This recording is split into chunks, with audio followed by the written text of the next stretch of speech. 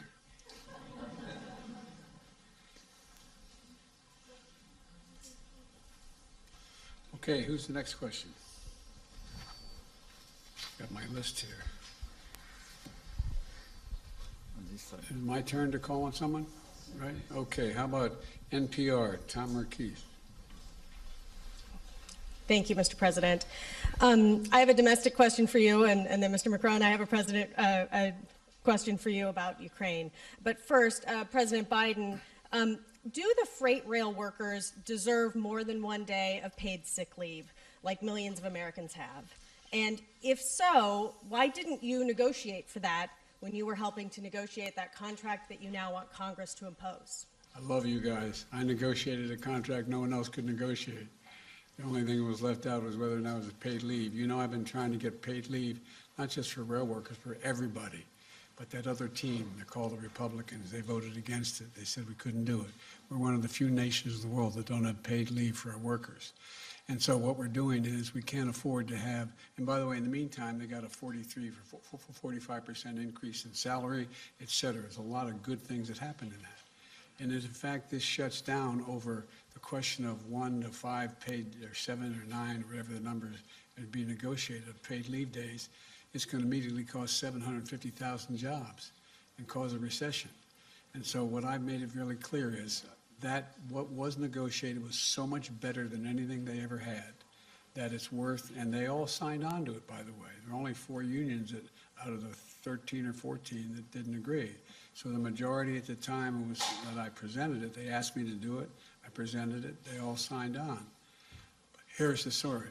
It doesn't mean because we are going to pass this, God willing, by Friday, by the time, by the weekend, that I'm going to back off of paid leave. I made it really clear. I'm going to continue to fight for paid leave for not only rail workers, but for all American workers. I imagine it may surprise some of our European friends that there's no paid leave in the United States of America. We're one of the few major countries in the world that don't have it. And it's about time. And so that's the context in which this all took place. And labor signed on to it as well, as you recall, initially. There were 4 unions out of the, I think, 13 or 14 that didn't like it. But I think we're going to get it done, but not within this agreement. Not within this agreement. We're going to avoid the rail strike, keep the rails running, keep things moving, and I'm going to go back and we're going to get paid leave, not just for rail workers, but for all workers. President Macron, here in the U.S., President Biden is asking Congress for $38 billion of additional funding for support for Ukraine. There's been some pushback from Republicans in Congress saying that they cannot continue to write a blank check. So do you have confidence that the United States will be able to continue supporting Ukraine's defense in the way it has over the past year, in the months going forward? And did you talk to President Biden about trying to urge Ukraine to negotiate to end this war, especially with winter bearing down and the effects on energy prices? Look, I do thank President Biden and his administration for the great commitment they had vis-à-vis Ukraine, Ukrainian people. And let me just say that our 2 nations are made of values and history. And what is at stake in Ukraine is not just very far from here, in a small country somewhere in Europe, but it's about our values, and it's about our principles, and it's about what we agreed together in the UN Charter, protecting sovereignty, in territorial integrity. And this is why I do believe that having the US strongly supporting the Ukrainians in that time is very important, not just for the Ukrainians. For the Europeans, we are. This is why we do thank you for this solidarity. But for the stability of our world today. Because if we consider that we can abandon the country and abandon the full respect of these principles, it means that there is no possible stability in this world. So I think it's extremely important to have you so much committed. So I'm confident because I think your people and your representative do endorse and understand these objectives. We will follow up our own support. We increased our military support. We increased our economic support. We are increasing our humanitarian support. And for the second question you raised, let me tell you that we will never urge the Ukrainians to make a compromise which will not be acceptable for them. Because they are so brave and they defend precisely their lives, their nation, and our principles. And because it will never build a sustainable peace. If we want a sustainable peace, we have to respect the Ukrainians to decide the moment and the conditions in which they will negotiate about their territory and their future.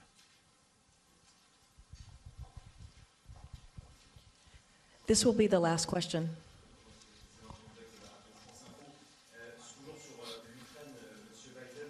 Emmanuel Macron doit s'entretenir dans les prochains jours, les prochaines semaines avec Vladimir Poutine.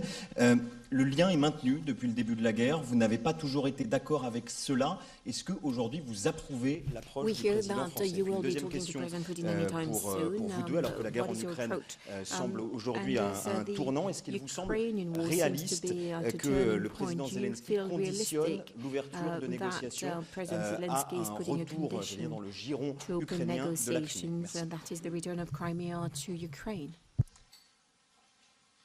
Look, there's one way for this war to end, the rational way. Putin to pull out of Ukraine, number one. But it appears he's not going to do that. He's paying a very heavy price for failing to do it, but he's inflicting incredible carnage on the civilian population of Ukraine, bombing nurseries, hospitals, children's homes. It's sick what he's doing. But the fact of the matter is, I have no immediate plans to contact Mr. Putin. Mr. Putin is, let me choose my words very carefully. I'm prepared to speak with Mr. Putin if, in fact, there is an interest in him deciding he's looking for a way to end the war. He hasn't done that yet. If that's the case, in consultation with my French and my NATO friends, I'll be happy to sit down with Putin to see what he has in mind. He hasn't done that yet. In the meantime, I think it's absolutely critical what Emmanuel said. We must support the Ukrainian people. The idea that Putin is ever going to defeat Ukraine is beyond comprehension. Imagine them trying to occupy that country for the next 2, 5, 10, 20 years, if they could. He's miscalculated every single thing he initially calculated. He thought he'd be greeted with open arms by the Russian-speaking portions of the Ukrainian population. Go back and read his speech when he invaded, when I said they were going to invade, and they did when we said they were. Go back and read the speech he made. He talked about him with needing to be another Peter the Great. He talked about the need for the people that Kyiv is the mother lode of Russian identity in the beginning, et cetera, et cetera. He's just miscalculated across the board. And so the question is, what is his decision? How does he get himself out of the circumstance he's in? I'm prepared, if he's willing to talk, to find out what he's willing to do, but I'll only do it in consultation with my NATO allies. I'm not going to do it on my own. Thank you. Sur la question que vous posez et les préconditions ou les Regarding your conditions qui sont question mises and the par le président preconditions or the conditions set ukrainien, by the Ukrainian je pense que ce qui est president, important I believe pour that nous what tous is de regarder, important for all of us to c'est qu'au look moment at même où l'Ukraine est is en train de that résister, de as subir des crimes de guerre, Ukraine is resisting, suffering from de subir des attaques war sur ses crimes, infrastructures civiles, attacks de on mener their des civilian contre-offensives, infrastructure, le leading président Zelensky a counter-offensive. proposé un plan de paix en 10 points. President Et je Zelensky pense que notre presented a devoir, c'est 10-point peace d'engager le plan. travail avec lui, parce qu'il So y a une we, vraie I volonté believe, very much need to de la continue part to des engage with Ukrainiens him because there is a genuine d'aller sur le willingness on terrain de behalf of et nous le Ukraine reconnaissons et nous le saluons. to Et je peux ici vous dire, these pour avoir matters, été pendant and we plusieurs acknowledge années it and we commend it. responsable du And suivi de ce qu'on appelait le format Normandie For a number of et years, donc de I la was mise en in œuvre des accords charge de of Minsk. La monitoring dernière the réunion qu'il y a eu implementation of entre the le Minsk président agreements, Zelensky et le and président the Poutine, elle latest, date, the last c'est meeting d'ailleurs la between seule, President Zelensky and de President décembre Putin, the only 2019. one, Et nous étions à cette époque-là avec la December chancelière Merkel. 2019, at the time Je I peux was vous with dire que j'ai Chancellor vu un Merkel. président And I can sincère tell qui voulait you that I discuter saw et négocier. a Et le president who président was Zelensky, sincere in depuis his son willingness élection to talk and to jusqu'au negotiate. mois de février And dernier, since he il was n'a eu de elected cesse de vouloir until négocier. May, Celui qui a décidé de President lancer une Zelensky guerre, was c'est very le much président willing to Poutine. talk and J'en ai été negotiate. The le one témoin direct, who wanted to y go compris to par le war, to déplacement que j'ai wage pu war faire was President Putin, and I en could say it by Russie myself, et en including Ukraine when au I début du mois de visited février. Russia Donc il est and légitime Ukraine que at le the président beginning of Zelensky ait des February. So it's préconditions only legitimate pour that President négocier. Maintenant, nous Zelensky devons sets travailler some la substance de ce qui peut être conditions, à terme un accord de paix. talk. Et ensuite, c'est l'évolution We des need to prochaines work semaines et on des what prochains could mois be qui nous into a dira le peace moment qui est le agreement, bon. but it is for et le him choix to des tell us Ukrainiens. when the time comes and what the choices Une fois qu'on of a the dit ça, Ukrainians are. Je continuerai So en effet à once parler au this président has Poutine been et d'ailleurs said, indeed, I on will s'en a entretenu continue ce to matin talk to avec President Putin, and as a président matter of fact, we Biden, talked about it this morning with parce President que Biden, nous because avons constamment essayé we aussi d'éviter des constantly escalades et as well d'obtenir try des to choses très prevent concrètes. Et escalation donc en and to get particulier, some j'aurai une very discussion sur la concrete results. question So de la I sûreté will et de talk la to him about, sécurité des centrales security and nucléaires safety of dans nuclear les zones plants contestées, en in, particulier celle de Zaporizhzhia, the parce que je pense que le areas travail that que la are, France mène being, depuis plusieurs mois, et d'ailleurs depuis le début du conflit, rappelez-vous, on l'a fait dès le mois de mars sur la centrale de Zaporizhzhia in Tchernobyl, particular, and en over the soutien past few du months, très we bon did some travail work fait on par the l'AIEA Chernobyl et son directeur général, nuclear M. plant, Grossi, and est there's some important. outstanding work Donc il faut ongoing, which is continuer very de important faire cela et by Mr. d'engager. Grossi and his Nous continuerons. agency, the Voilà. IAEA. So we will continue. Merci beaucoup. Thank you so much. Ladies and gentlemen, distinguished guests, please remain in your seats until the official delegations have departed.